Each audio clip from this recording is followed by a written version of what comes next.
Hello friends, YouTube channel socio classes विच तुहाडा स्वागत है। अज असी अपने इस वीडियो विच डिप्रैशन नाल संबंधित पुस्तक यह क्यों हुंदा है, इस उत्ते किवें काबू पाया जावे, जो कि डॉक्टर पॉल हॉक जी द्वारा लिखी गई है अते इस दे अनुवादक बलकार सिद्धू जी हन नूं पढ़न जा रहे हाँ। इस तो पहला असी इस दा फस्ट चैप्टर अते दूसरे चैप्टर दा फस्ट पार्ट पढ़ चुके हाँ। इसनों अगे पढ़न तो पहला इस दे पिछले हिस्सा जो कि असी पहलां दे वीडियो विच पढ़िया है उसनों शॉर्ट दे विच समझ लेंदे हाँ। डॉक्टर पॉल हॉक जो कि प्रसिद्ध साइकैट्रिस्ट हैं, उन्होंने बहुत सारे डिप्रैशन के मरीजों को ठीक किया।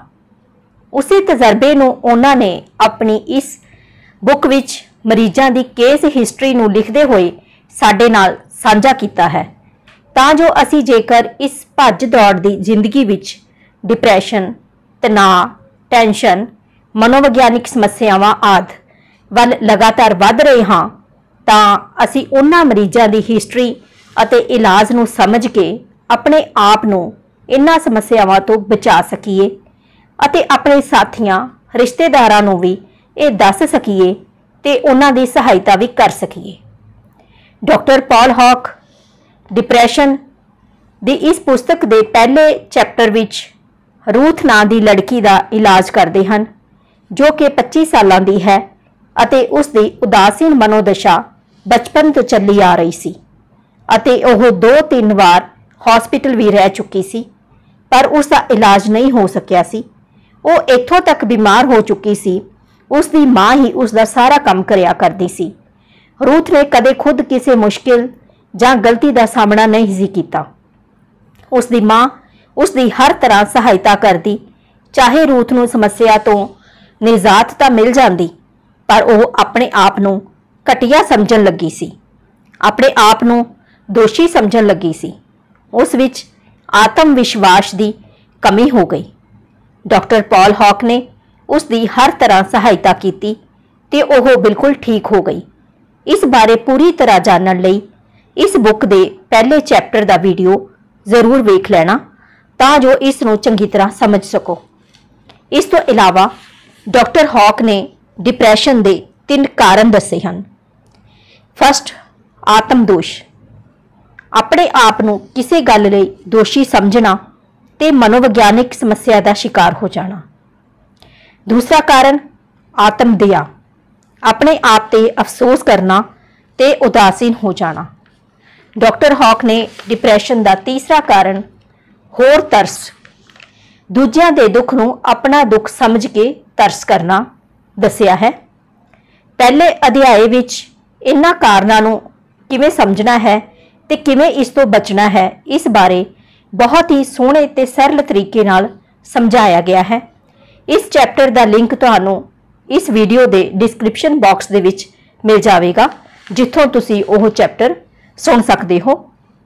इस किताब के दूसरे चैप्टर आत्म दोष विच डॉक्टर हॉक जी दसते हैं कि किवें लोग अपनी गलती मान लैंदे हैं ते उन्हां विच जुर्म का एहसास पैदा हुंदा है ते इसे नाल ही वो लोग डिप्रैशन वाल वधना शुरू हो जाते हैं। इसे अध्याय विच डॉक्टर हॉक जी अपने आप नूं दोषी ना समझण लई 3 कारण सानू दसते हैं। फस्ट है बेवकूफ़ी।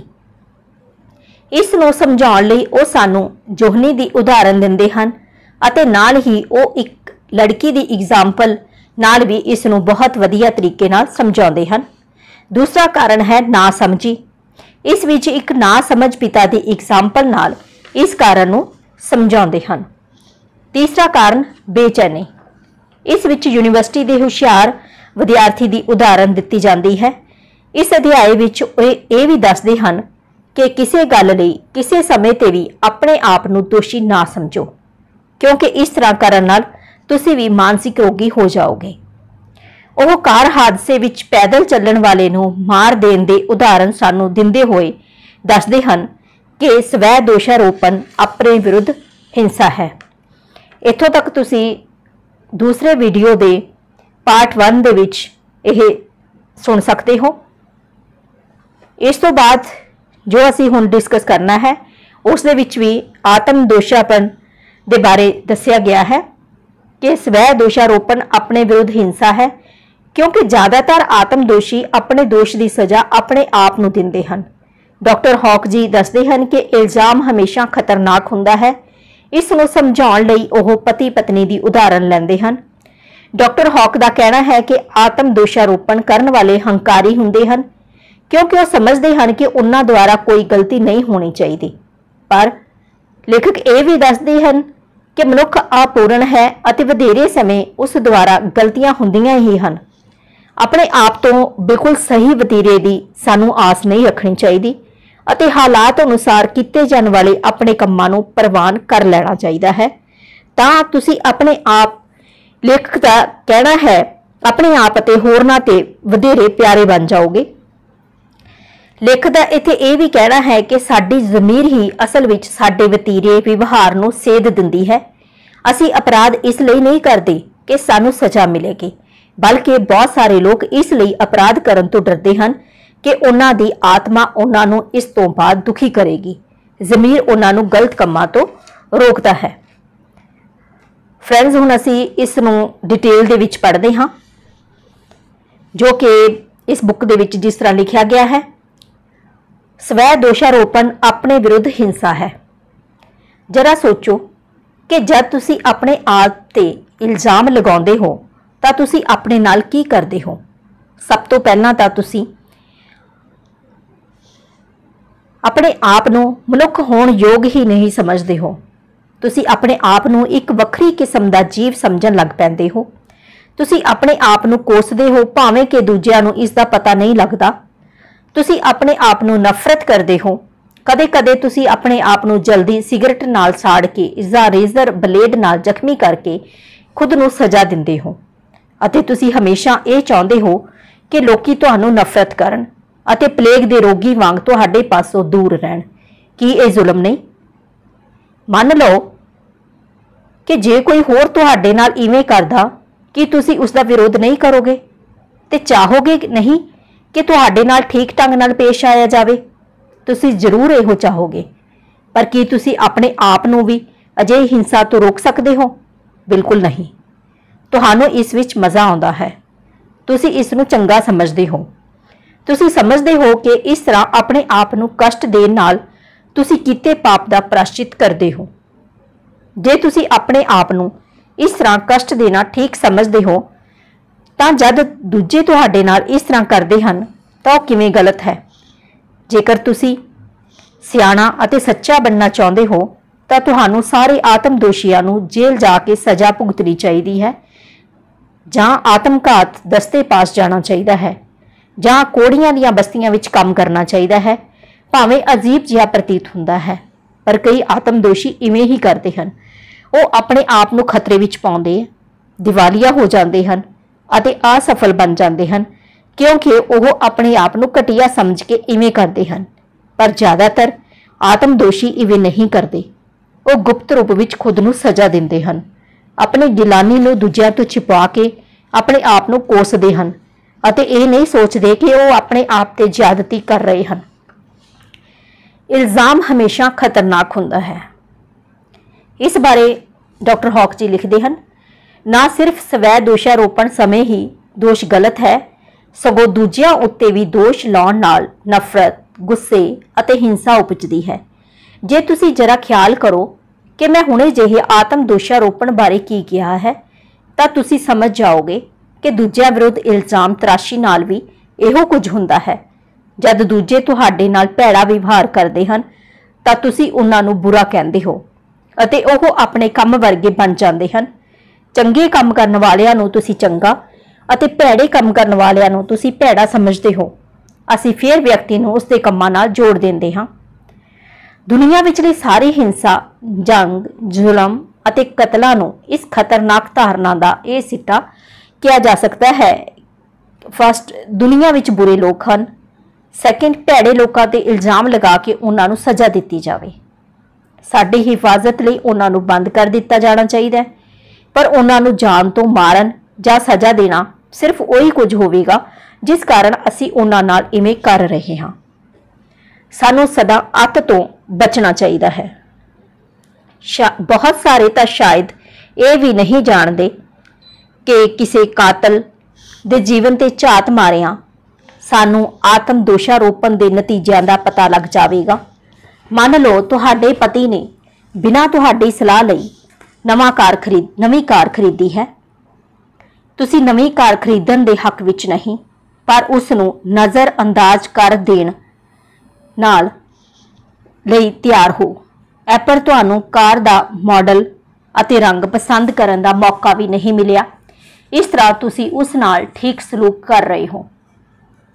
तुसी बिना उस नाल सलाह कीते छोटी जी रकम भी खर्च नहीं करते। हुण तुसी सोचते हो कि यह बिल्कुल गलत है। तुसी बिल्कुल ठीक हो, इसलिए तुहानू कदे भी किसी कारण गुस्सा आया होवेगा, वो सारा गुस्सा अपने पति ते कड्डोगे। काफ़ी बुरा भला कहण तो बाद तुसी कुछ चीज़ां उस दे उत्ते मारदे हो अते उसनू पूरी तरह दुखी करके अपने कमरे विच जाके रोना आरंभ कर देंदे हो। जेकर तुहाडे गुसलखाने विच अंदर कुंडी होवे तां तुसी उसनू पैल देवोगे। यह कोई परी कहानी नहीं। इहो जिहे हादसे सारे घरां विच आम हुंदे ही रहिंदे हन। कई घरां विच तां यह रोज़ाना दा काम है। उपरली मिसाल विच पत्नी अपने पति उत्ते सियाणा ना होण दा इल्जाम लगाउंदी है। वो सोचती है उसने गलत सलूक किया, वह भैड़ा है। 99% लोग इस नाल सहमत हो जाणगे, पर मैं इस गल का विरोध करदा हाँ। पत्नी किवें गलत है? सब तो पहला तो पति अपनी पत्नी वांग मनुख होण नाते गलती कर सकता है। उस दे विच नुक्स हो सकते हैं। जे वो अपने पति विच सियाणा ना होण दा दोष नहीं चाहती तो उसकी तसल्ली किवें हो सकती है? पर की वो खुश हुंदी जेकर उसने किसी औरत का बलात्कार किया हुंदा? जे वो बच्चों नूं तंग करन वाला हुंदा जां वो धोखेबाज हुंदा? नहीं, तद वो उसनूं उसके मौजूदा नुक्स नूं ही प्रवान कर लैंदी अते उसकी ये आदत छुड़ाउण दी कोशिश करती, इस तो पहला कि वो उस नाल नफरत करन लग जांदा अते नाराज होकर बिना उसकी सलाह लई हाथी तक खरीद लियाउंदा। इस तरह का इल्ज़ाम खतरनाक हुंदा है, क्योंकि इस तरह आपस विच पाड़ पै जांदा है, विआह संबंध टुट जाता है, दोषी विच अपराध भावना पैदा होकर डिप्रैशन आ जाता है अते तुहाडे खून के दबाव अते अल्सर उत्ते भैड़ा असर पैंदा है। कोई भी बिना मुल तारे किसी उत्ते गुस्सा नहीं कर सकता। मैं कई लोगों नूं डॉक्टरां वल्लों ये सलाह दिंदे सुनिया है कि उन्हां दे दिल कमज़ोर हैं, इसलिए वो किसी तरह भी बेचैन ना होण, पर फिर भी लोग बाज नहीं आते अते किसी ना किसी गल ते गुस्से हो जाते हैं, जिसका मुल उन्हां नूं तारना पैंदा है। किसी ने सच ही कहा है कि किसी दी गलती की कीमत तुसी अपने गुस्से राही चुकाई है। इस तो बाद डॉक्टर हॉक जी लिखते हैं, आत्म दोषारोपण करने वाले हंकारी हुंदे हैं। जद तुसी उस समय बारे सोचते हो जदों तुसी अपने आप नूं दोषी समझदे सी, तां तुहानूं याद होवेगा कि उदों तुसी अपने आप नूं कितना घटिया कितना नाकारा समझदे सी ते तुसी कितने अणचाहे व्यक्ति बन गए सी। उदासीन व्यक्तियों बारे आम तौर पर कहा जा सकता है कि वह हलीम, स्वै विश्वास की घाट वाले अते अपने आप नूं घटिया समझण वाले हुंदे हैं। यह कहना अजीब जिहा लगेगा कि अपने आप नूं दोष देण वाले व्यक्ति अहंकारी हुंदे हैं, पर है यह बिल्कुल सही। एक अबोध जी कुड़ी ने मैनूं हुणे जे दस्सिया कि वह गर्भवती हो गई सी ते वह इतनी दुखी सी कि वह आत्मघात करना चाहती सी। उसने कहा कि वह अपने आप नूं मंदा ते बेशरम समझण लग पई सी, पर उसके इस सारे वतीरे नूं सिर्फ हंकार ही किया जा सकता है। जब मैं उसनूं ये कहा कि वह बहुत हंकारी है तो वह एकदम हैरान हो गई। मैं हंकारी हाँ? उसे हैरान होकर पूछा। हाँ तू है। तू ये सोचती है कि तू इतनी चंगी है कि कदे भी कोई गलती नहीं कर सकती, पर यह सच है। मैनू गर्भवती नहीं होना चाहिए सी, मैनू सब कुछ पता सी, पर फिर भी मैं इवें होण दिता। पर जेकर तेरियां सहेलियां विचों कोई इस तरह हो जाती, की तू उसनूं दोष दिंदी? की तू उसनूं मार देना चाहती? की तू उस नाल बोलना बंद कर दिंदी? की तू उसका साथ छड्ड दिंदी, जिवें कि तू चाहती है कि दूजे तेरा साथ छड्ड देण? तू नहीं चाहेगी। जेकर तू आम लोगों तो बिल्कुल वक्री किस्म की ना होई ਤਾਂ ਤੂੰ ਉਸ ਕੋਲ ਜਾ ਕੇ ਉਸ ਨੂੰ ਪੂਰੀ ਤਸੱਲੀ ਅਤੇ ਪਿਆਰ ਦੇਵੇਂਗੀ ਅਤੇ ਤੂੰ ਪੂਰੇ ਦਿਲ ਨਾਲ ਇਵੇਂ ਕਰੇਂਗੀ। ਹਾਂ, ਉਸਨੇ ਕਿਹਾ, ਮੈਨੂੰ ਯਕੀਨ ਹੈ ਮੈਂ ਇਸੇ ਤਰ੍ਹਾਂ ਕਰਾਂਗੀ। ਪਰ ਕੀ ਮੇਰਾ ਮਾਮਲਾ ਵੱਖਰੀ ਕਿਸਮ ਦਾ ਨਹੀਂ? ਮੰਨ ਲਓ ਹੈ, ਮੈਂ ਉੱਤਰ ਦਿੱਤਾ। ਉਸਦੇ ਵਰਗੀਆਂ ਕੁੜੀਆਂ ਗਰਭਵਤੀ ਹੋ ਸਕਦੀਆਂ ਹਨ, ਪਰ ਤੇਰੇ ਵਰਗੀ ਦੇਵੀ ਨਹੀਂ ਹੋ ਸਕਦੀ। ਤੇਰੇ ਪਾਸੋਂ ਗਲਤੀ ਦੀ ਆਸ ਨਹੀਂ ਕੀਤੀ ਜਾ ਸਕਦੀ। ਤੂੰ ਭਾਵਕ ਅਤੇ ਰੋਮਾਂਟਿਕ ਨਹੀਂ ਹੋ ਸਕਦੀ। ਇਹੋ ਜਿਹੀਆਂ ਗੱਲਾਂ ਦੀ ਆਸ ਤੇਰੀ ਸਹੇਲੀ ਵਰਗੀਆਂ ਆਮ ਕੁੜੀਆਂ ਤੋਂ ਕੀਤੀ ਜਾ ਸਕਦੀ ਹੈ, ਪਰ ਤੇਰੇ ਅਤੇ ਉਹਨਾਂ ਵਿੱਚ ਤਾਂ ਅੰਤਰ ਹੈ। ਮੈਂ ਸੋਚਦਾ ਹਾਂ ਤੈਨੂੰ ਤਾਂ ਮਨੁੱਖ ਦੀ ਕਿਸੇ ਵਧੀਆ ਜ਼ੋਨ ਵਿੱਚ ਹੋਣਾ ਚਾਹੀਦਾ ਸੀ। ਹੌਲੀ ਹੌਲੀ ਉਹ ਕੁੜੀ ਮਹਿਸੂਸ ਕਰਨ ਲੱਗ ਪਈ ਕਿ ਆਪਣੀ ਲਾਪਰਵਾਹੀ ਵਾਲੇ ਕੰਮ ਲਈ ਆਪਣੇ ਆਪ ਨੂੰ ਮੁਆਫ ਨਾ ਕਰਨ ਕਰਕੇ ਆਪਣੇ ਨਾਲ ਧਾਂਦਲੀ ਕਰਦੀ ਹੈ, ਜਦੋਂ ਕਿ ਉਹ ਆਪਣੀ ਸਹੇਲੀ ਨਾਲ ਇਵੇਂ ਕਰਨ ਵਿੱਚ ਬਿਲਕੁਲ ਨਾ ਕਤਰਾਉਂਦੀ। ਆਪਣੇ ਆਪ ਉੱਤੇ ਇਲਜ਼ਾਮ ਲਗਾਉਣ ਵਾਲੇ ਸਾਰੇ ਲੋਕਾਂ ਦਾ ਇਹੀ ਗੁਣ ਹੁੰਦਾ ਹੈ ਕਿ ਉਹ ਇਸ ਤੱਥ ਨੂੰ ਬਰਦਾਸ਼ਤ ਨਹੀਂ ਕਰ ਸਕਦੇ ਕਿ ਉਹ ਮਨੁੱਖ ਗਲਤ ਅਤੇ ਗਲਤੀ ਕਰਨ ਵਾਲੇ ਹਨ। ਕਿਸੇ ਵੀ ਕਿਸਮ ਦਾ ਕੋਈ ਕੰਮ ਉਹਨਾਂ ਨੂੰ ਇਸ ਗੁਣ ਤੋਂ ਨਹੀਂ ਬਚਾ ਸਕਦਾ, ਪਰ ਫਿਰ ਵੀ ਉਹ ਇਹ ਸੋਚਦੇ ਹਨ ਕਿ ਉਹਨਾਂ ਦਾ ਵਤੀਰਾ ਦੂਜਿਆਂ ਨਾਲੋਂ ਚੰਗਾ ਹੋਣਾ ਚਾਹੀਦਾ ਹੈ ਅਤੇ ਜਦ ਤੱਕ ਉਹ ਆਪਣੀਆਂ ਗਲਤੀਆਂ ਵਿੱਚ ਸੁਧਾਰ ਨਹੀਂ ਕਰ ਲੈਂਦੇ, ਉਦੋਂ ਤੱਕ ਉਹਨਾਂ ਨਾਲ ਭੈੜਾ ਵਤੀਰਾ ਕੀਤਾ ਜਾ ਸਕਦਾ ਹੈ।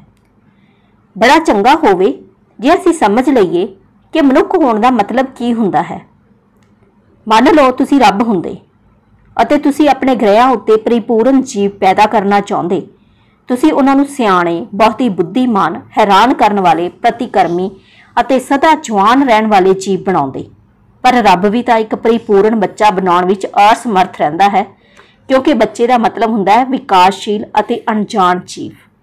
ਇਸ ਦੇ ਨਾਲ ਹੀ ਰੱਬ ਬੁੱਢੇ ਵੀ ਨਾ ਬਣਾਉਂਦਾ, ਕਿਉਂਕਿ ਬਿਨਾਂ ਅਜਿਹਾ ਕੀਤਿਆਂ ਉਹ ਇਸ ਦੁਨੀਆ ਨੂੰ ਗਲਤੀ ਨਾ ਕਰਨ ਵਾਲੇ ਲੋਕਾਂ ਤੋਂ ਵਾਂਝਾ ਕਿਵੇਂ ਰੱਖ ਸਕਦਾ। ਜੇ ਉਹ ਉਹਨਾਂ ਨੂੰ ਬੁੱਢਿਆਂ ਹੋਣ ਦਿੰਦਾ ਤਾਂ ਜੋ ਉਹ ਬੁੱਢੇ ਹੋ ਕੇ ਸੁਸਤ, ਕਮਜ਼ੋਰ ਅਤੇ ਨਕਾਰਾ ਨਾ ਹੋ ਜਾਣ।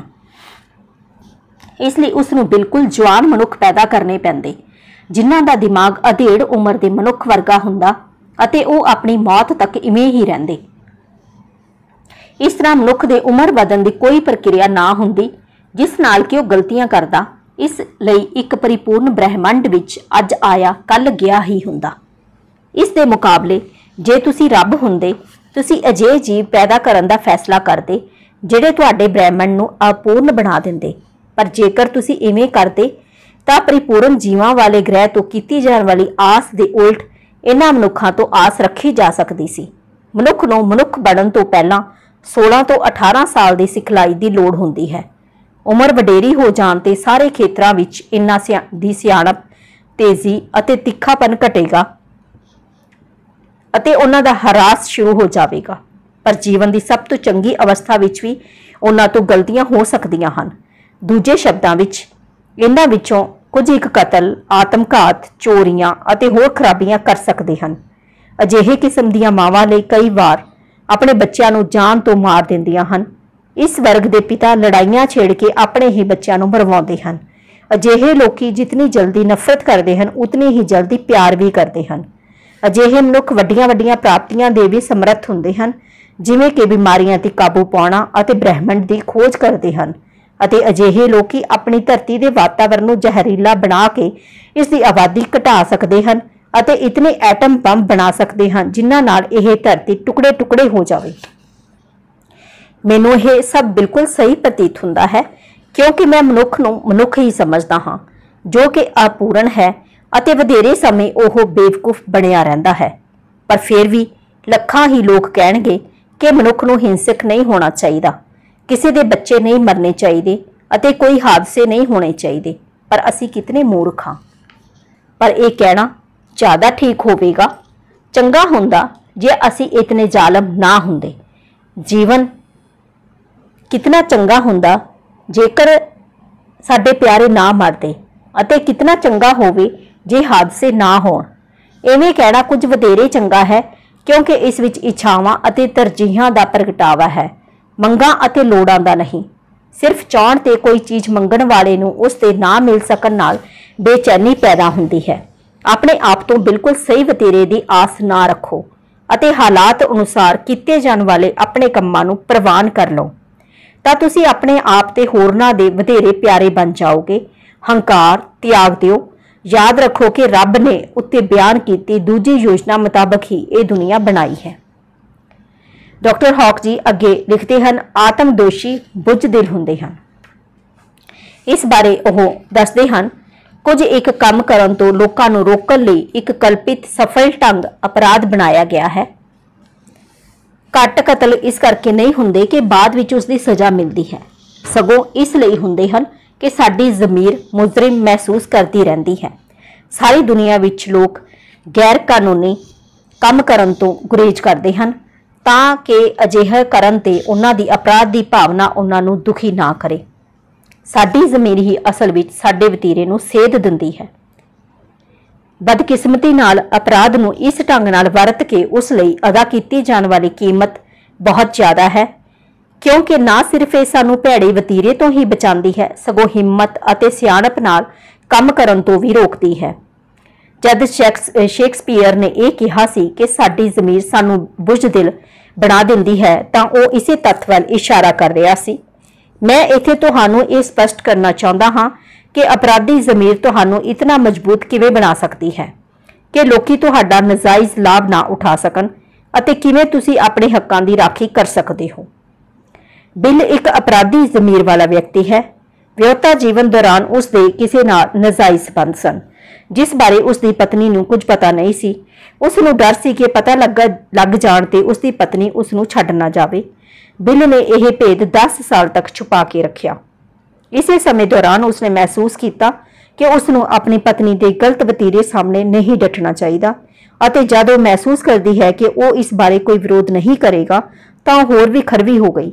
हालात इतनी खराब हो गई कि वह उसके भैड़े वतीरे कारण उसनूं नफरत करन लग पिया अते अपने आप नूं भी बुझदिल होण अते उसनूं सज़ा ना देण योग होण कारण नफरत करन लगा ते वह उसनूं हौसले वाला ना होण ते नफरत करन अते उस ते होर दबाव पाउण लग पई। उस नाल कुछ समा इकल्लिया बिताउण ते मैनूं उसके संबंध बारे पता लगा अते उसने अपनी कमजोरी अते डर बारे दलील दित्ती। वह जानदा सी कि कई साल तो वह कितना बुझदिल रहा है, पर वह नहीं समझ सकिया जद मैं उसनूं यह कहा कि उसनूं इस संबंध बारे अपने आप नूं दोषी समझण दी कोई लोड़ नहीं। अते ज्यों ही उसने पत्नी नूं सारी गल दस दित्ती, वह सुन के एकदम परेशान हो गई। मैं बिल नूं समझाउण दी कोशिश की कि वह अपने आप नूं अपना लवे अते अपने आप नूं इल्जाम ना देवे। जद उसनूं पता लगा कि उसके इस संबंध का कारण उस द्वारा अपने आप नूं घटिया समझना सी, जो कि एक मानसिक समस्या है अते कोई औगण नहीं सी, तद उसने अपनी पत्नी सामने अपनी नादानी जाहिर की। आस अनुसार पत्नी नूं लगण वाले पहले झटके उपरंत उन्हां दे आपसी संबंधां विच तब्दीली हो गई। बिल ने बाद विच कहा, मैं हैरान हाँ कि इतने साल मैं क्यों गवा दिते।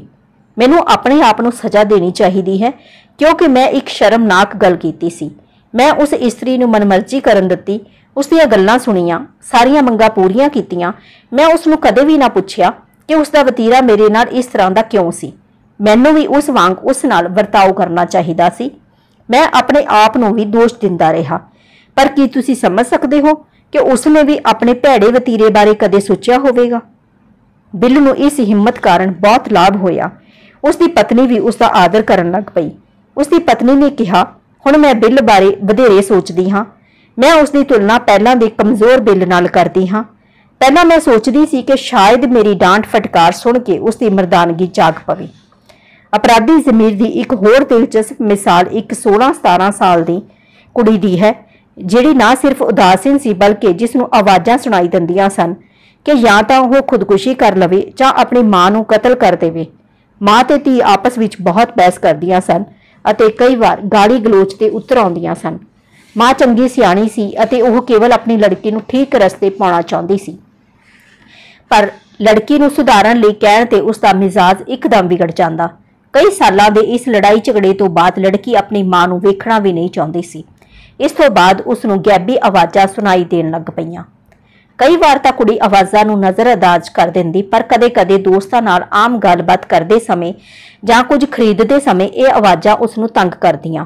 इस नाल उसके दिमाग ते बहुत बोझ पैंदा क्योंकि वह इक्को वार दो पासे गल्लां नहीं कर सकती सी ਅਤੇ ना ही अपने नाल गल्लां कर रहे बंदे नूं यह महसूस होण देना चाहुंदी सी कि उसनूं अंदरों कोई आवाज़ सुनाई दे रही है।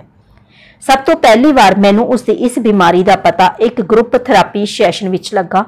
ग्रुप विचले दूजे मैंबरां नूं मैं इस बारे पुछया कि कुड़ी इन्हां आवाज़ां नूं बंद करन लई की करे।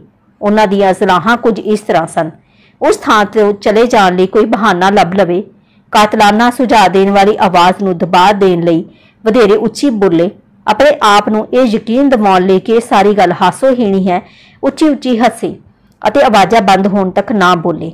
मैं कहा कि इन्हां विचों कोई भी हल ठीक नहीं रहेगा अते मैं अपनी तरकीब दसी। मेरी गल सुन के ग्रुप की एक स्त्री मैंबर बेहोश हो गई। सानू उसनूं यह यकीन दिवाउणा होवेगा कि अपनी मां नूं कतल करन दी इच्छा कारण उसनूं अपराधी महसूस नहीं करना चाहिए। अपनी गल मैं इस तरह समझाउणा चाहांगा, जितना भी तुसी किसी घटना के होण बारे सोचोगे उस घटना के हो जाण की संभावना उतनी ही वध जाएगी। नौजवान स्त्री अजिहियां धमकियां भरियां आवाज़ां प्रति बहुत चेतन सी अते उन्हां वल पूरी सावधान सी। जेकर वो पहला ही कतल संबंधी धारणा ना बना लैंदी तां उसनूं इस तरह दीयां आवाज़ां नहीं सुनाई देणीआं सन। जे वो उन्हां ते शांति नाल विचार करदी तां उस तों बच सकदी सी।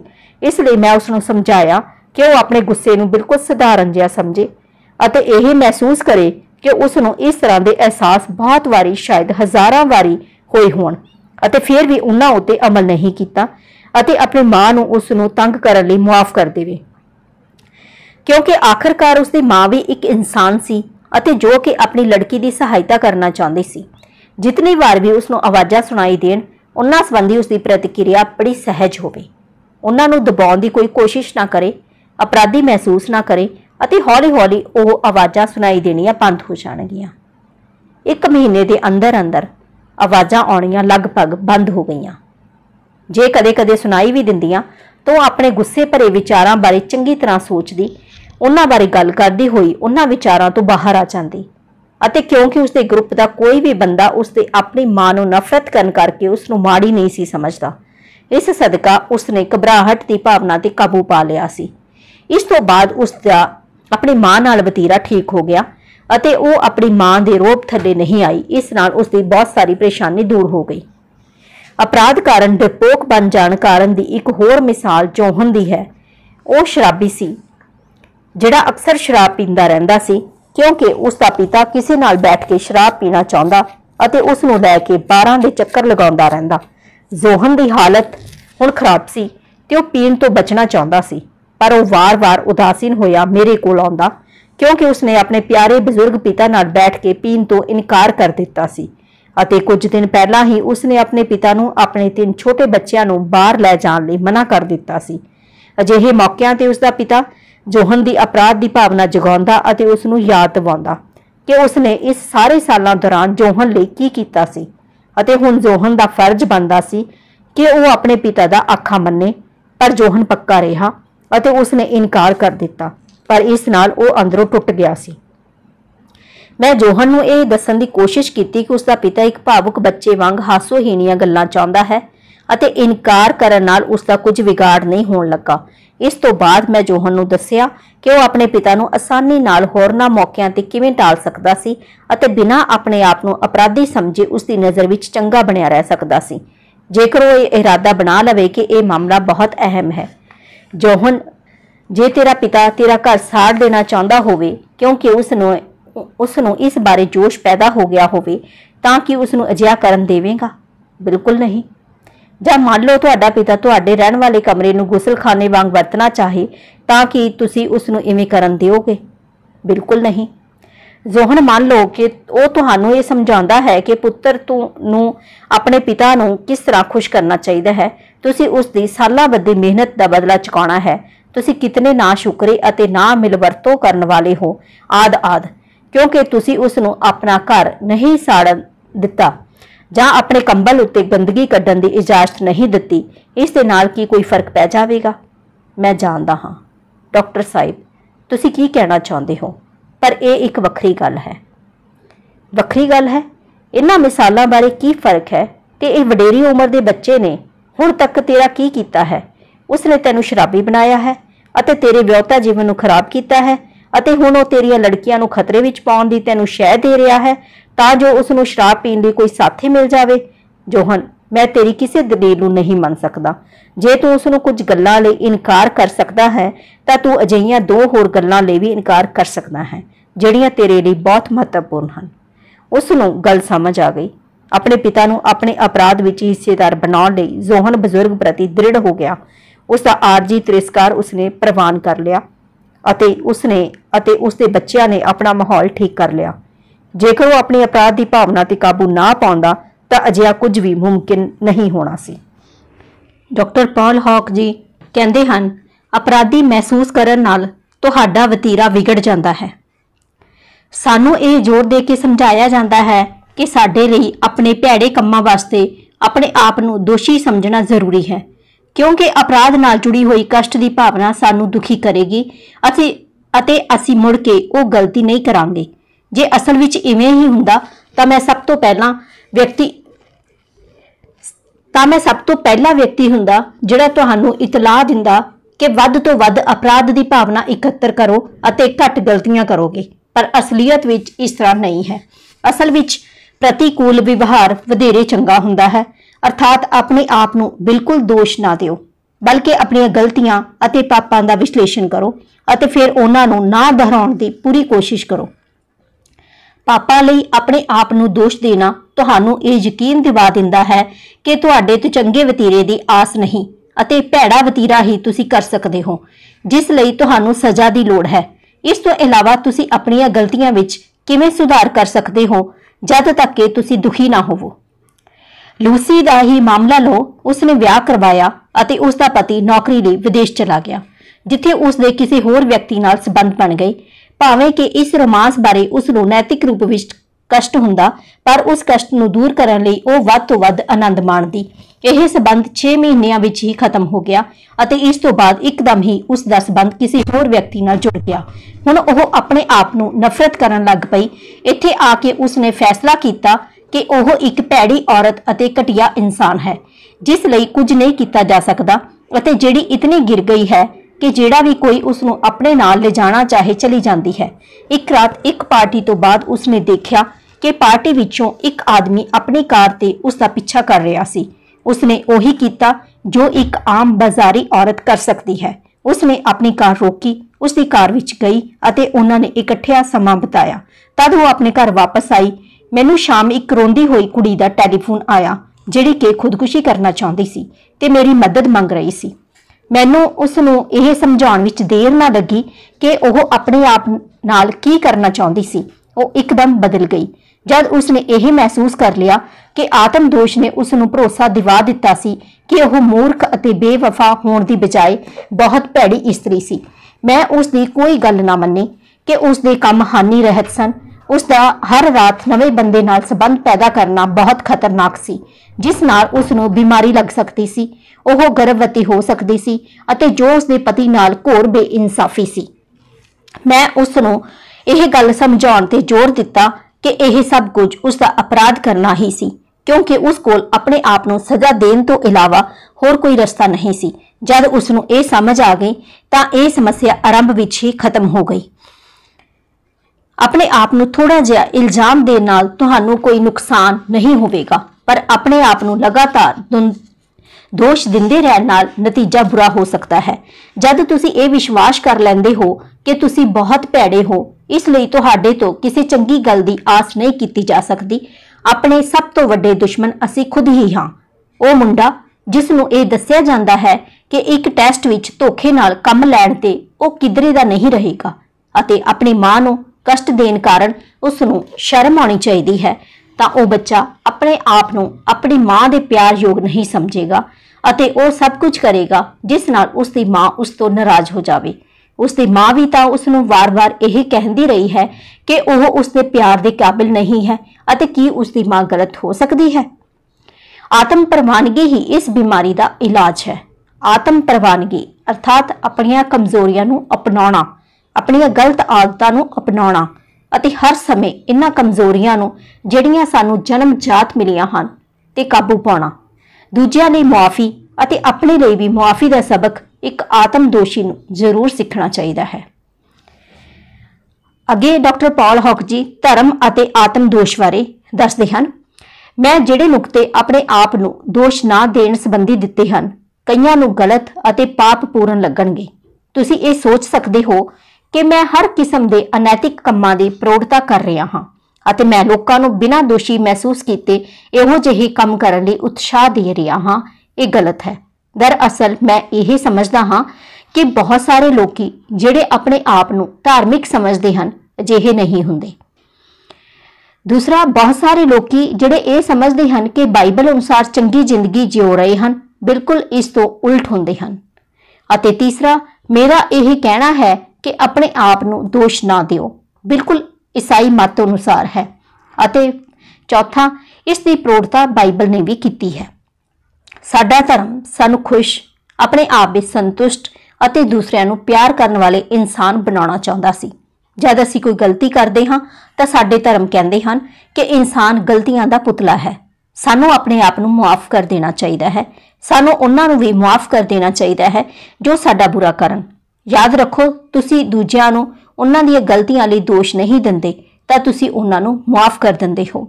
ਅਤੇ ਜਦ ਤੁਸੀਂ ਆਪਣੀਆਂ ਅਸਫਲਤਾਵਾਂ, ਗਲਤੀਆਂ ਲਈ ਆਪਣੇ ਆਪ ਨੂੰ ਮੁਆਫ ਕਰਦੇ ਹੋ ਤਾਂ ਤੁਸੀਂ ਬਾਈਬਲ ਦਾ ਸੁਝਾਅ ਆਪਣੇ ਗੁਆਂਢੀ ਨੂੰ ਆਪਣੇ ਵਾਂਗ ਪਿਆਰ ਕਰੋ ਤੇ ਅਮਲ ਕਰ ਰਹੇ ਹੋ। ਤੁਸੀਂ ਵੇਖੋਗੇ ਕਿ ਬਾਈਬਲ ਵਿੱਚੋਂ ਇਹ ਟੂਕ ਦੋਹਾਂ ਗੱਲਾਂ ਦੀ ਪਾਲਣਾ ਕਰਨ ਲਈ ਕਹਿੰਦੀ ਹੈ। ਇਹ ਸਾਨੂੰ ਦੂਜਿਆਂ ਨੂੰ ਪਿਆਰ ਕਰਨ ਲਈ ਵੀ ਆਖਦੀ ਹੈ ਅਤੇ ਆਪਣੇ ਆਪ ਨੂੰ ਵੀ। ਇਸ ਨੂੰ ਦੂਜਿਆਂ ਉੱਤੇ ਇਲਜ਼ਾਮ ਨਾ ਲਗਾਉਣ ਦੇ ਨਾਲ ਆਪਣੇ ਉੱਤੇ ਵੀ ਇਲਜ਼ਾਮ ਨਾ ਲਗਾਉਣ ਦੇ ਸੰਬੰਧ ਵਿੱਚ ਵੀ ਸਹੀ ਕਿਹਾ ਜਾ ਸਕਦਾ ਹੈ। ਜਿਤਨੇ ਵੀ ਧਰਮਾਂ ਨੂੰ ਮੈਂ ਜਾਣਦਾ ਹਾਂ, ਉਹ ਸਾਰੇ ਇਹੋ ਕਹਿੰਦੇ ਹਨ ਕਿ ਮਨੁੱਖ ਨੂੰ ਮਨੁੱਖੀ ਸਮਝੋ ਅਤੇ ਉਹ ਕਿਸੇ ਤਰ੍ਹਾਂ ਵੀ ਪਰਮਾਤਮਾ ਨਹੀਂ ਬਣ ਸਕਦਾ। ਦੂਜੇ ਸ਼ਬਦਾਂ ਵਿੱਚ ਕਿਹਾ ਜਾ ਸਕਦਾ ਹੈ ਕਿ ਸਾਰੇ ਧਰਮ ਇਸ ਗੱਲ ਨੂੰ ਪ੍ਰਵਾਨ ਕਰਦੇ ਹਨ ਕਿ ਮਨੁੱਖ ਹੀ ਹੈ, ਉਹ ਕਮਜ਼ੋਰ ਹੈ ਅਤੇ ਚਾਹੇ ਉਹ ਕਿਤਨੀ ਕੋਸ਼ਿਸ਼ ਕਰ ਲਵੇ, ਕੋਈ ਨਾ ਕੋਈ ਪਾਪ ਕਰ ਹੀ ਬੈਠਦਾ ਹੈ।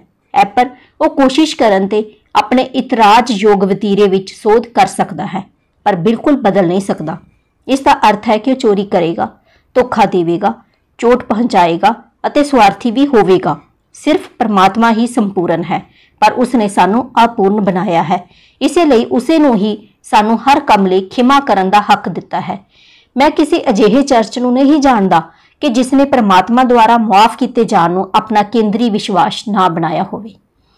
ਜਿਸ ਗੱਲ ਤੇ ਮੈਂ ਜ਼ੋਰ ਦੇਣਾ ਚਾਹੁੰਦਾ ਹਾਂ ਉਹ ਇਹ ਹੈ ਕਿ ਜਦੋਂ ਪਰਮਾਤਮਾ ਹੀ ਸਾਨੂੰ ਭੈੜੇ ਕੰਮਾਂ ਲਈ ਮੁਆਫ ਕਰ ਦਿੰਦਾ ਹੈ, ਇਸ ਲਈ ਸਾਨੂੰ ਆਪਣੇ ਆਪ ਪ੍ਰਤੀ ਮਿਹਰਬਾਨ ਹੋਣਾ ਚਾਹੀਦਾ ਹੈ। ਕੀ ਇਹ ਕਹਿਣਾ ਸਾਡੇ ਧਰਮ ਅਨੁਸਾਰ ਨਹੀਂ ਹੈ? ਮੈਂ ਜਾਣਦਾ ਹਾਂ ਕਿ ਪਰਮਾਤਮਾ ਮੈਨੂੰ ਮੇਰੇ ਪਾਪਾਂ ਲਈ ਮੁਆਫ ਕਰ ਦਿੰਦਾ ਹੈ, ਪਰ ਮੈਂ ਨਹੀਂ ਕਰ ਸਕਦਾ। ਇਸ ਤਰ੍ਹਾਂ ਸਾਡਾ ਇਨਸਾਫ ਉਸ ਦੇ ਇਨਸਾਫ ਤੋਂ ਤਾਂ ਉੱਤੇ ਹੋ ਗਿਆ ਅਤੇ ਇਹੋ ਹੀ ਨੁਕਤਾ ਹੈ ਜਿਹੜਾ ਮੈਂ ਮਨੋਵਿਗਿਆਨਿਕ ਨਜ਼ਰੀਏ ਨਾਲ ਤੁਹਾਨੂੰ ਸਮਝਾਉਣਾ ਚਾਹੁੰਦਾ ਹਾਂ। ਸਾਨੂੰ ਕਿਸੇ ਵੀ ਸਮੇਂ ਆਪਣੇ ਆਪ ਨੂੰ ਇਲਜ਼ਾਮ ਨਹੀਂ ਦੇਣਾ ਚਾਹੀਦਾ, ਕਿਉਂਕਿ ਪਰਮਾਤਮਾ ਨੇ ਸਾਨੂੰ ਅਪੂਰਨ ਬਣਾਇਆ ਹੈ। ਸਾਨੂੰ ਬਣਾਉਣ ਸਮੇਂ ਹੀ ਉਹ ਜਾਣਦਾ ਸੀ, ਇਸ ਲਈ ਉਹ ਅਪੂਰਨ ਜੀਵਾਂ ਦੁਆਰਾ ਕੀਤੀਆਂ ਜਾਣ ਵਾਲੀਆਂ ਭੁੱਲਾਂ ਨੂੰ ਬਖਸ਼ ਦਿੰਦਾ ਹੈ। ਜੇਕਰ ਤੁਸੀਂ ਇਸ ਸਿੱਖਿਆ ਨੂੰ ਆਪਣੇ ਧਰਮ ਜਾਂ ਬਾਈਬਲ ਅਨੁਸਾਰ ਮੰਨੋਗੇ ਤਾਂ ਮੈਨੂੰ ਕੋਈ ਸ਼ੱਕ ਨਹੀਂ ਕਿ ਤੁਸੀਂ ਕਦੇ ਉਦਾਸ ਹੋਵੋ, ਘੱਟੋ ਘੱਟ ਆਤਮ ਦੋਸ਼ ਕਾਰਨ ਤਾਂ ਨਹੀਂ। ਇਹ ਅਜਿਹੀ ਮਿਸਾਲ ਹੈ ਜਿੱਥੇ ਧਰਮ ਅਤੇ ਮਨੋਵਿਗਿਆਨ ਇੱਕ ਮਤ ਹਨ। ਇਸ ਲਈ ਅਪਰਾਧੀ ਮਹਿਸੂਸ ਨਾ ਕਰੋ ਅਤੇ ਅਗਲੀ ਵਾਰ ਲਈ ਇਰਾਦਾ ਕਰਕੇ ਗਲਤੀ ਨਾ ਕਰੋ। ਯਾਦ ਰੱਖੋ ਕਿ ਜੇ ਤੁਸੀਂ ਅਪਰਾਧੀ ਮਹਿਸੂਸ ਕਰਦੇ ਹੋ ਤਾਂ ਤੁਸੀਂ ਆਪਣੇ ਧਰਮ ਪ੍ਰਤੀ ਬੇਵਫਾਈ ਕਰਦੇ ਹੋ। ਆਸ ਕੀਤੀ ਜਾਂਦੀ ਹੈ ਕਿ ਤੁਸੀਂ ਜੇ ਆਪਣੇ ਆਪ ਨੂੰ ਅਪਰਾਧੀ ਸਮਝਦੇ ਹੋ ਤਾਂ ਅਜਿਹੀ ਭਾਵਨਾ ਨਾਲ ਲੜਦੇ ਵੀ ਹੋਵੋਗੇ। ਤੁਸੀਂ ਇੰਜ ਆਪਣੀ ਧਾਰਮਿਕ ਸਿੱਖਿਆ ਪ੍ਰਤੀ ਬੇਵਫਾਈ ਕੀਤੇ ਬਿਨਾਂ ਕਰ ਸਕਦੇ ਹੋ। ਜੇ ਤੁਹਾਡਾ ਪਾਦਰੀ ਤੁਹਾਨੂੰ ਕਹਿੰਦਾ ਹੈ ਕਿ ਤੁਸੀਂ ਆਪਣੇ ਭੈੜੇ ਕੰਮਾਂ ਲਈ ਆਪਣੇ ਆਪ ਨੂੰ ਘਟੀਆ ਸਮਝੋ ਤਾਂ ਤੁਸੀਂ ਉਸ ਨੂੰ ਕਹੋ ਕਿ ਉਹ ਧਰਮ ਦੀ ਸਿੱਖਿਆ ਬਾਰੇ ਬਿਲਕੁਲ ਕੁਝ ਨਹੀਂ ਜਾਣਦਾ ਅਤੇ ਨਾ ਹੀ ਧਰਮ ਬਾਰੇ ਉਸ ਨੂੰ ਕੁਝ ਪਤਾ ਹੈ। ਇਸ ਨਾਲ ਹੋ ਸਕਦਾ ਹੈ ਕਿ ਉਹ ਉਦਾਸ ਹੋ ਜਾਵੇ, ਕਿਉਂਕਿ ਉਹ ਸਮਝੇਗਾ ਕਿ ਇਸ ਤਰ੍ਹਾਂ ਉਹ ਵੀ ਪ੍ਰਾਸ਼ਚਿਤ ਕਰਨ ਯੋਗ ਨਹੀਂ ਹੈ ਅਤੇ ਉਹ ਬਿਲਕੁਲ ਘਟੀਆ ਜੀਵ ਹੈ, ਕਿਉਂਕਿ ਅਜਿਹੇ ਕੰਮ ਲਈ ਉਹ ਸਾਰਾ ਜੀਵਨ ਆਪਣੇ ਆਪ ਨੂੰ ਨਫ਼ਰਤ ਕਰਦਾ ਰਹੇਗਾ। ਜਦ ਕੋਈ ਪਾਦਰੀ ਮਾਨਸਿਕ ਤੌਰ ਤੇ ਬੇਚੈਨ ਹੋ ਜਾਂਦਾ ਹੈ ਤਾਂ ਤੁਸੀਂ ਇਹ ਅੰਦਾਜ਼ਾ ਲਗਾ ਸਕਦੇ ਹੋ ਕਿ ਉਸਨੇ ਆਪਣੇ ਧਰਮ ਦੀ ਸਿੱਖਿਆ ਦੀ ਚੰਗੀ ਤਰ੍ਹਾਂ ਪਾਲਣਾ ਨਹੀਂ ਕੀਤੀ ਹੈ। ਈਸਾਈ ਮਤ ਅਤੇ ਜੂਡੋ ਮਤ ਦੋਹਾਂ ਵਿੱਚ ਅਜਿਹੀਆਂ ਟੁਕਾਂ ਹਨ ਜਿਨ੍ਹਾਂ ਦੀ ਵਿਆਖਿਆ ਕਰਨ ਤੇ ਤੁਸੀਂ ਮਾਨਸਿਕ ਤੌਰ ਤੇ ਹਮੇਸ਼ਾ ਲਈ ਸਿਹਤਮੰਦ ਹੋ ਸਕਦੇ ਹੋ। ਇਸ ਲਈ ਜਦ ਕੋਈ ਪਾਦਰੀ ਜਾਂ ਕੋਈ ਹੋਰ ਵਿਅਕਤੀ ਮਾਨਸਿਕ ਤੌਰ ਤੇ ਸਥਿਰ ਨਹੀਂ ਹੁੰਦਾ ਤਾਂ ਉਹ ਆਪਣੇ ਧਰਮ ਪ੍ਰਤੀ ਸੱਚਾ ਨਹੀਂ ਹੈ। ਮੇਰਾ ਵਿਸ਼ਵਾਸ ਹੈ ਕਿ ਸਿਹਤਮੰਦ ਮਨੋਵਿਗਿਆਨ ਦੇ ਸਾਰੇ ਨੁਕਤੇ ਬਾਈਬਲ ਵਿੱਚ ਮਿਲ ਸਕਦੇ ਹਨ। ਬਹੁਤ ਸਾਰੇ ਲੋਕਾਂ ਦਾ ਬੇਚੈਨ ਅਤੇ ਦੁਖੀ ਹੋਣ ਦਾ ਕਾਰਨ ਇਹ ਹੈ ਕਿ ਉਹ ਭਾਵੇਂ ਚਰਚ ਦੇ ਮੈਂਬਰ ਤਾਂ ਬਣੇ ਰਹਿੰਦੇ ਹਨ, ਪਰ ਧਾਰਮਿਕ ਗ੍ਰੰਥਾਂ ਨੂੰ ਗਲਤ ਪੜ੍ਹਦੇ ਹਨ ਅਤੇ ਸਹੀ ਅਰਥਾਂ ਵਿੱਚ ਆਦਰਸ਼ ਜੀਵਨ ਨਹੀਂ ਬਿਤਾਉਂਦੇ। ਮੇਰਾ ਕਹਿਣ ਦਾ ਭਾਵ ਹੈ ਕਿ ਜੇ ਤੁਸੀਂ ਆਪਣੀਆਂ ਗਲਤੀਆਂ ਕਰਕੇ ਅਪਰਾਧੀ ਮਹਿਸੂਸ ਨਾ ਕਰੋ ਤਾਂ ਤੁਸੀਂ ਅਪਰਾਧੀ ਨਹੀਂ ਹੋਵੋਗੇ। ਤੁਸੀਂ ਸੋਚਦੇ ਹੋ ਕਿ ਤੁਹਾਡੀਆਂ ਧਾਰਮਿਕ ਸਿੱਖਿਆਵਾਂ ਤੁਹਾਨੂੰ ਮਾਨਸਿਕ ਤੌਰ ਤੇ ਦੁਖੀ ਵੇਖਣਾ ਚਾਹੁੰਦੀਆਂ ਹਨ। ਤੁਸੀਂ ਗਲਤ ਹੋ। ਧਰਮ ਕੋਈ ਤੁਹਾਡਾ ਦੁਸ਼ਮਣ ਨਹੀਂ ਹੈ, ਇਹ ਤੁਹਾਡਾ ਰੱਖਿਅਕ ਹੈ। ਜੇ ਤੁਸੀਂ ਦੁਖੀ ਹੁੰਦੇ ਹੋ, ਅਪਰਾਧੀ ਮਹਿਸੂਸ ਕਰਦੇ ਹੋ, ਤਾਂ ਇਸ ਉੱਤੇ ਕਾਬੂ ਪਾਉਣ ਦੀ ਕੋਸ਼ਿਸ਼ ਕਰੋ। ਜਾਂ ਤੁਸੀਂ ਡਰਦੇ ਹੋ ਜਾਂ ਤੁਸੀਂ ਮਾਨਸਿਕ ਤੌਰ ਤੇ ਸਿਹਤਮੰਦ ਨਹੀਂ ਹੋ ਅਤੇ ਤੁਸੀਂ ਆਪਣੇ ਧਰਮ ਪ੍ਰਤੀ ਵੀ ਸੱਚੇ ਨਹੀਂ ਹੋ। ਇਹ ਸੀ ਡਿਪਰੈਸ਼ਨ, ਇਹ ਕਿਉਂ ਹੁੰਦਾ ਹੈ, ਇਸ ਉੱਤੇ ਕਿਵੇਂ ਕਾਬੂ ਪਾਇਆ ਜਾਵੇ, ਡਾਕਟਰ ਪੌਲ ਹੌਕ ਦੀ ਬੁੱਕ ਦਾ ਦੂਸਰਾ ਚੈਪਟਰ। ਇਸ ਤੋਂ ਬਾਅਦ ਤੀਸਰਾ ਚੈਪਟਰ ਭਾਵਨਾਤਮਕ ਸਮੱਸਿਆਵਾਂ ਦੇ ਨਾਲ ਸੰਬੰਧਿਤ ਹੈ। ਇਸ ਦੇ ਵਿੱਚ ਵੀ ਬਹੁਤ ਅੱਛੇ ਤਰੀਕੇ ਨਾਲ ਸਾਨੂੰ ਦੱਸਿਆ ਗਿਆ ਹੈ ਕਿ ਕਿਸ ਤਰ੍ਹਾਂ ਅਸੀਂ ਆਪਣੇ ਡਿਪਰੈਸ਼ਨ ਦੀ ਸਮੱਸਿਆ ਤੇ ਕਾਬੂ ਪਾ ਸਕਦੇ ਹਾਂ। ਉਹ ਅਸੀਂ ਅਗਲੇ ਆਪਣੇ ਵੀਡੀਓ ਵਿੱਚ ਡਿਸਕਸ ਕਰਾਂਗੇ। ਤਦ ਤੱਕ ਧੰਨਵਾਦ, ਸ਼ੁਕਰੀਆ।